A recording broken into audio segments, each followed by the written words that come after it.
Olá, você vai ver no programa de hoje um julgamento que foi decisivo para a troca recente do ministro da Justiça. Uma decisão que provocou a saída de vários secretários de governo no âmbito estadual, municipal e federal. Uma nova jurisprudência consolidada pela mais alta corte do país. O tema desta edição é a decisão do plenário do Supremo Tribunal Federal, que derrubou a validade de uma resolução do CNMP, o Conselho Nacional do Ministério Público, que permitia a atuação de promotores em cargos do Executivo. A Constituição Federal proíbe o acúmulo de funções por integrantes do Ministério Público, salvo a de professor.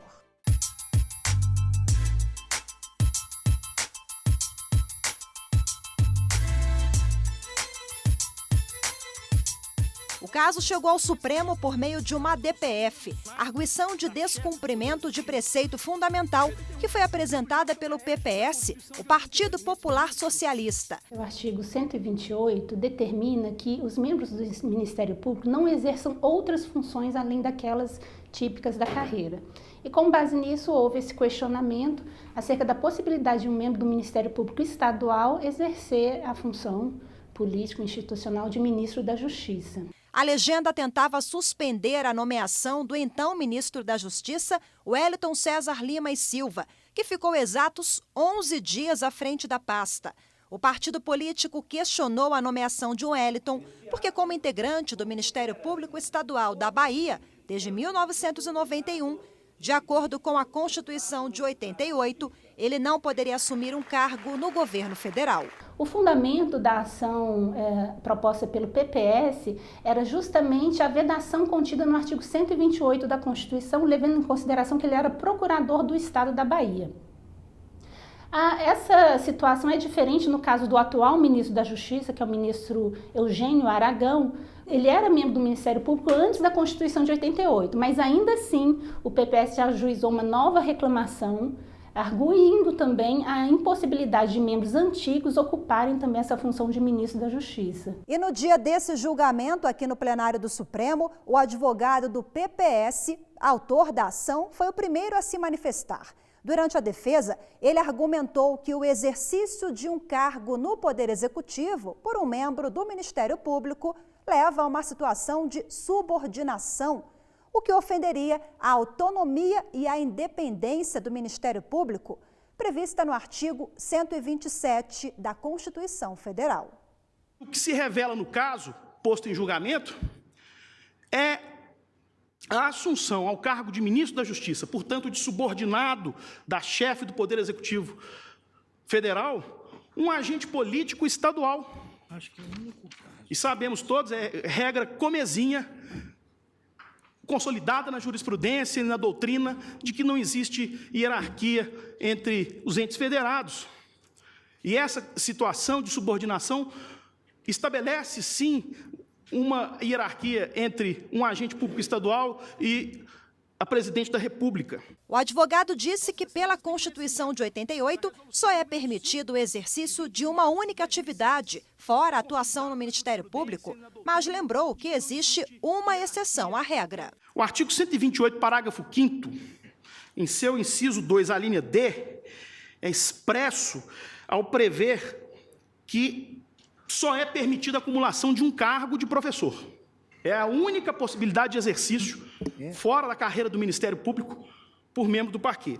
Há também a outra exceção no artigo 29, parágrafo 3º do ato das disposições constitucionais transitórias, que permite àqueles membros do parquê que ingressaram na carreira antes da promulgação da Constituição de 88, que tivessem optado pelo regime jurídico anterior. O que a toda evidência não é o caso do procurador Wellington César de Lima e Silva, porque, conforme o próprio Ministério Público do Estado da Bahia, em seu site, na internet, ele ingressou na carreira no ano de 1991, portanto, já sob a égide da Constituição de 88, que vedava essa acumulação.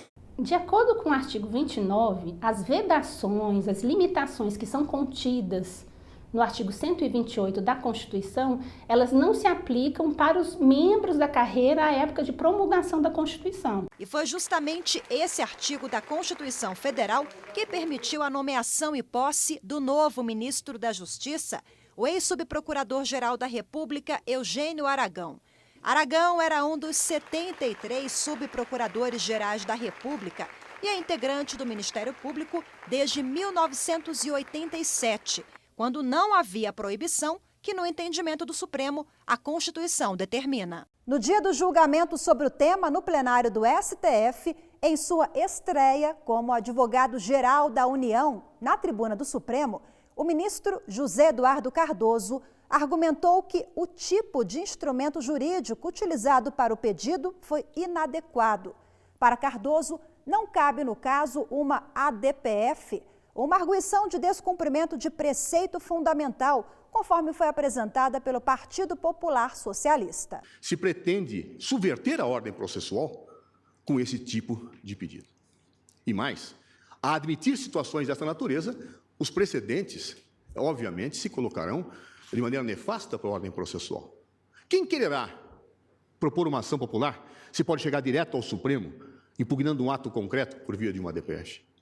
Quem quererá apresentar uma ação civil pública ou um mandado de segurança se poderá dirigir-se diretamente à Suprema Corte através de uma ação processual dessa natureza? A rigor, essa DPF ela teria um caráter subsidiário às demais ações desse controle concentrado. E um dos fundamentos que foi levantado durante o julgamento é que numa arguição de descumprimento de preceito fundamental não poderia ser arguída a inconstitucionalidade da resolução número 72 de 2011 do Conselho Nacional do Ministério Público. E, na verdade, isso traduz uma interpretação ampliativa do Supremo, que admitiu a DPF e, no bojo dessa discussão de descumprimento de preceito fundamental, declarou a inconstitucionalidade da Resolução 72 de 2011. A Resolução 72 de 2011 acabou permitindo ou ampliando essa interpretação, no caso de afastamento, de pedido, para que os membros do MP ocupassem essas funções que não fossem as típicas da carreira. E na tentativa de manter o então ministro da Justiça no cargo, assim como outros secretários de governo que ocupavam a atividade irregularmente, o advogado-geral da União pediu ao Supremo uma decisão ex nunc, ou seja, que valesse apenas daquele julgamento em diante.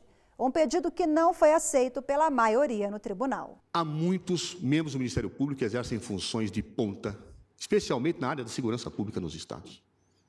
Todos terão que retornar às suas funções, desarmando equipes, atingindo estruturas administrativas e prejudicando algo que é tão importante nos dias de hoje, que é a segurança pública, maiormente quando temos um grande evento, que é as Olimpíadas. Então, portanto, se Vossas Excelências entenderem que as nossas teses não procedem, eu rogo que avaliem a possibilidade de uma modulação ou de uma liminar ex nunc.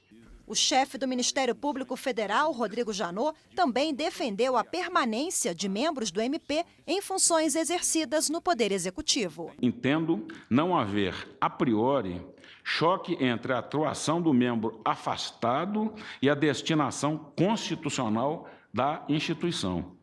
Muito ao contrário, nos casos mais frequentes de autorização de tais afastamentos, têm sido muito úteis para que a experiência do membro do Ministério Público e sua visão institucional concorram em outros locais do poder público para realizar várias finalidades do mesmo órgão, em áreas como da administração da justiça, do sistema criminal, da segurança pública, da defesa do meio ambiente. Mas, apesar dos argumentos, 10 dos 11 ministros do Supremo entenderam que é inconstitucional o integrante do Ministério Público exercer uma atividade no Poder Executivo.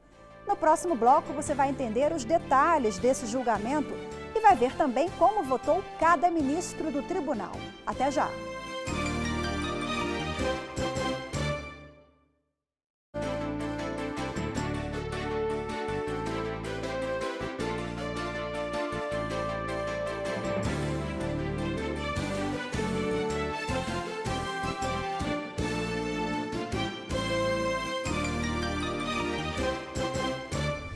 Estamos de volta com o programa Grandes Julgamentos do STF. Você vai rever na edição de hoje os principais pontos debatidos durante o julgamento em que o Supremo decidiu que, de acordo com a Constituição Federal, promotores e procuradores de justiça não devem exercer cargos em outros poderes da República. A decisão foi publicada no Diário Oficial da União do último dia 14 de março. A partir desta data, os procuradores e promotores que ocupavam funções irregularmente tiveram 20 dias para deixar os cargos. Hoje, passado esse prazo, não é mais tolerada a permanência em outra atividade, salvo a de professor. O relator da ADPF, proposta pelo PPS, foi o ministro Gilmar Mendes. Antes do voto, ele rejeitou todas as preliminares apresentadas pelas defesas. No mérito, Mendes criticou a atuação do CNMP, o Conselho Nacional do Ministério Público. O órgão revogou em 2011 parte de uma resolução editada em 2006, em que foram estabelecidas restrições à atuação de membros do MP na administração pública. De acordo com o ministro, a medida só seria possível alterando a Constituição Federal. Esse é um caso de mutação constitucional, um verdadeiro estupro constitucional. Por resolução. Ocorre que a autorização criada pela Resolução 72 é flagrantemente contrária à Constituição Federal. O texto constitucional vedou aos promotores e procuradores o exercício de qualquer outra função pública, salvo uma de magistério, já repisado o artigo 128, parágrafo 5º, 2d. Note-se a ênfase do Constituinte ao especificar que a vedação não é simplesmente o exercício de outra função pública, mas o exercício de qualquer outra função pública. O entendimento de que a vedação é quanto ao exercício concomitante de funções de promotor e outras funções fora da instituição não passa pela leitura do texto da Constituição. A vedação ao exercício de outra função pública vige, ainda que em disponibilidade, diz o texto constitucional. Ou seja, enquanto não rompido o vínculo com a instituição, a vedação persiste. O relator ainda chamou atenção para a jurisprudência consolidada no Supremo. Nas vezes em que o Supremo foi chamado a se manifestar sobre a viabilidade sob a égide da Constituição de 88, membro do MP, ocupar cargo do Poder Executivo, o julgamento foi em sentido negativo. 9 ministros do Supremo acompanharam o entendimento do relator, ministro Gilmar Mendes. O ministro Marco Aurélio foi o único com voto divergente, mas apenas na parte técnica. Ele entendeu que a ADPF não é um instrumento jurídico adequado para questionar esse tipo de matéria. Todos os demais acompanharam o relator e entenderam que a Constituição é clara e determina que, com a independência dos integrantes do Ministério Público, não é cabível o exercício de uma outra atividade que não a de professor. Não há atuação independente com sujeição ou subordinação, sejam elas, reforce-se, internas ou externas.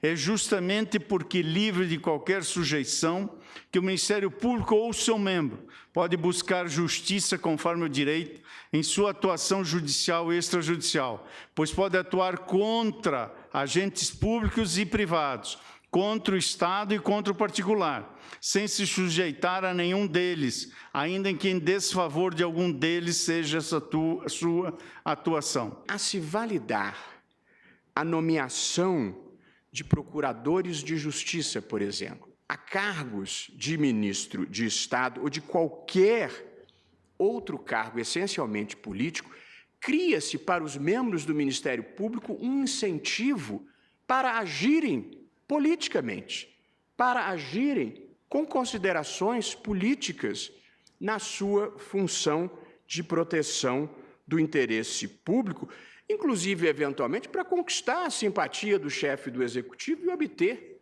determinado cargo público. De modo que eu acho que quem exerce função de Estado, como é o caso do membro do Ministério Público, não deve poder exercer função de governo. Função de Estado exige distanciamento crítico e imparcialidade. E função de governo exige lealdade e engajamento. O único contrário na corte, o ministro Marco Aurélio não conheceu da ADPF. Ele questionou o tipo de ação apresentada no tribunal e também a ampliação do pedido do PPS, que queria o afastamento das nomeações. Trata-se de uma ação em processo objetivo com endereço certo. Fulminar um ato do Executivo Nacional. Em época de crise, e precisamos admitir que estamos praticamente no pico de uma crise sem precedentes. Cabe observar princípios e valores. Cabe atuar com serenidade, com temperança, com apego, vou repetir mais uma vez, ao direito positivo.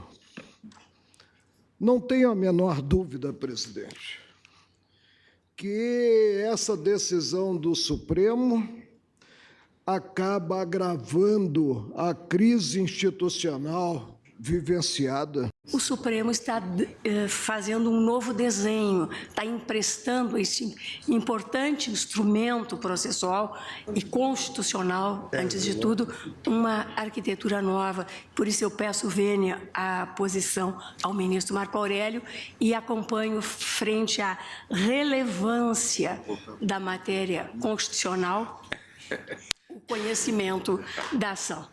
Para os que defenderam a saída de integrantes do Ministério Público em funções no Executivo, o texto da Constituição Federal foi o principal argumento.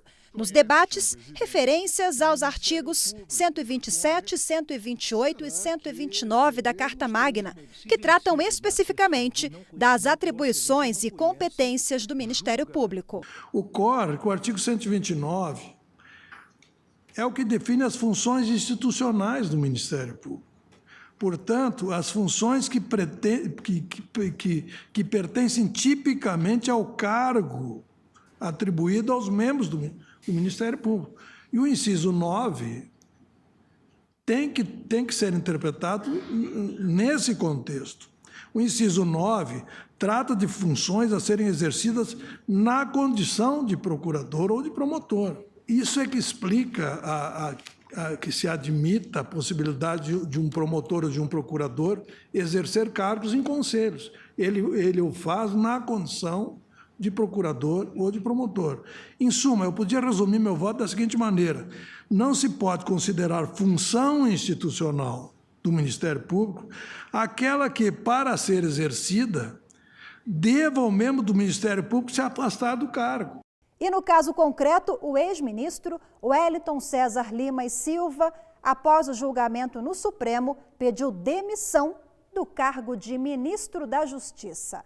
Mas no dia da decisão, os ministros da Corte deixaram claro que o Wellington poderia sim continuar no ministério, mas ele teria que pedir para ser exonerado do cargo vitalício no Ministério Público. E o Wellington, na ocasião, apenas pediu desligamento da função comissionada que exercia como procurador-chefe do Ministério Público Estadual da Bahia. O ministro Wellington César Lima e Silva, que ficou somente 11 dias no comando do Ministério da Justiça, também foi elogiado pela Corte. No plenário, os ministros do Supremo ressaltaram que o julgamento analisou apenas uma questão constitucional. Eu também tenho, digamos assim, uma admiração especial pelo procurador Wellington Silva, porque pertencia ao Ministério Público, que eu conheço já muito, ele tem todas as virtudes para exercer qualquer cargo, mas a verdade é que nós estamos aqui mais ou menos como estávamos quando do julgamento da Lei da Ficha Limpa 1. Ou seja, na Lei da Ficha Limpa 1 havia uma ponderação do princípio da moralidade política, mas havia uma regra constitucional estabelecendo que não se podia mudar a regra do jogo eleitoral no próprio ano, de acordo com o artigo 16. E num confronto constitucional entre regras e princípios, não há como princípio superar uma regra. E também chama atenção para a circunstância de que estamos a tratar aqui institucionalmente e não de nomes, porque nenhuma dúvida sobre os nomes postos, nem de secretários, muito menos do ministro que foi nomeado para o cargo de ministro da Justiça, esse ministério que é da maior relevância, e para se ter uma ideia da sua relevância, o Ministério da Justiça no Brasil foi criado antes de se criar o Brasil. O decreto do príncipe regente Pedro de Bragança é de 3 de julho de 1822. A ministra Carmen Lúcia, que se alinhou à corrente favorável à vedação de membros do MP no Poder Executivo, chamou a atenção do governo federal em ter indicado para o cargo no Ministério da Justiça o integrante do Ministério Público. Em tempos mais difíceis é que é preciso ter mais cuidados, principalmente quando já há uma jurisprudência do Supremo na interpretação das normas. Quem dirige em estrada haverá de ter sempre deparado algumas centenas de vezes com placas que dizem: sob neblina, use luz baixa. Se os tempos estão difíceis, não faça estripulia, não tente fazer, na dúvida, não faça algo, principalmente, que é questionável constitucionalmente, e, neste caso, interpretado constitucionalmente pelo Supremo num determinado sentido. Não há, na verdade, vencidos. Há, na verdade, uma grande instituição vencedora, que é o Ministério Público. Essa notável instituição da República, que é o Ministério Público, não pode sujeitar-se nem deixar-se manipular por pretensões governamentais inconfessáveis ou por recônditos desejos de dominação política. E tal histórico fortalece a tese de que não existe margem de interpretação possível para que o membro do Ministério Público possa exercer a função de ministro de Estado, ou de secretário de Estado, ou de município, senão renunciando ao cargo de membro da instituição ou dele se desligando mediante aposentadoria voluntária por tempo de contribuição ou idade. Ao fim do julgamento, o presidente do Supremo, o ministro Ricardo Lewandowski, voltou a afirmar que o que estava em jogo no julgamento era uma tese jurídica em abstrato e que a Corte não analisou ou fez questionamentos sobre o nome do indicado para o Ministério da Justiça. O presidente também fez questão de deixar claro o teor da decisão do tribunal. Eu estou lendo aqui na tela de meu computador que alguns jornais já estão dizendo que a maioria do STF vota para anular a nomeação do novo ministro. Isso não é verdade, não corresponde à realidade. Nós simplesmente estamos afirmando uma tese, que é a incompatibilidade de um membro do Ministério Público assumir um cargo no Poder Executivo. Trata-se de uma tese in abstrato.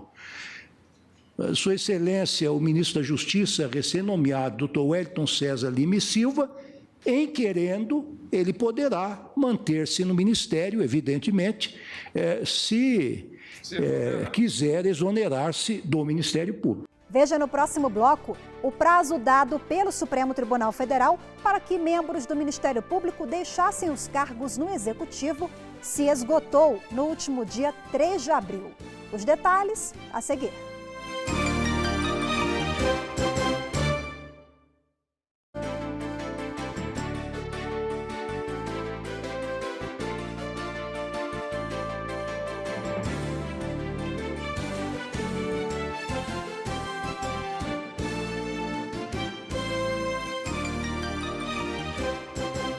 Integrantes do Ministério Público não podem ocupar funções no Poder Executivo, como ministros de Estado e secretários.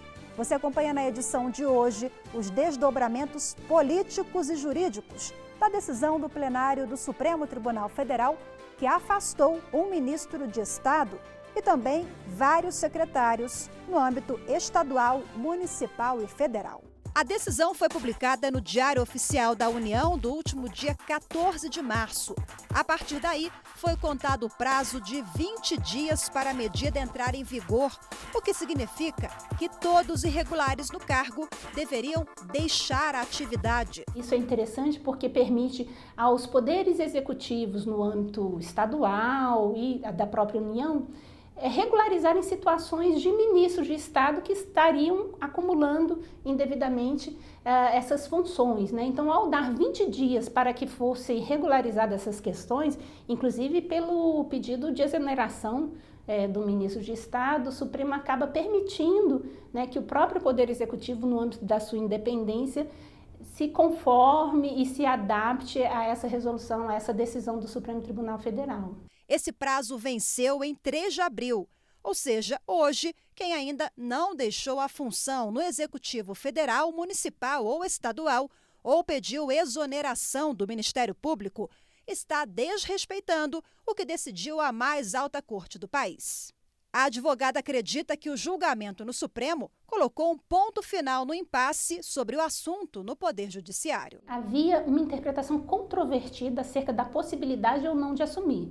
Tanto que em 2006 o Conselho Nacional do Ministério Público vedou essa acumulação pela resolução número 5 e em 2011 ele autorizou tacitamente essa acumulação, revogando a resolução número 5. Então essa questão ainda era passível de interpretações divergentes por conta das vedações do artigo 128 e das exceções a essa vedação no artigo 129. Esse julgamento é muito interessante porque nós vemos o Supremo Tribunal Federal se desincumbindo de uma função muito delicada, que é estabelecer os limites da presidência da República, que é um dos poderes da República, para indicar os seus próprios ministros. E durante o julgamento, todos os ministros foram muito zelosos em destacar que não estavam interferindo na competência privativa da presidente de indicar seus próprios ministros, mas eles estavam ditando as regras e limites nos quais essa competência poderia ser exercida em atenção ao princípio maior, que é o princípio da separação dos poderes, da independência do Ministério Público, da impossibilidade de acumulação de cargos públicos vedados pela Constituição. Então, em perspectiva, esse julgamento sinaliza também um limite claro para o Poder Executivo. E assim nós terminamos mais esta edição. Lembrando que se você quer rever este ou outros programas, é só entrar em tvjustiça.jus.br e procurar no site o link do programa Grandes Julgamentos do STF. Obrigada pela companhia e até a próxima edição.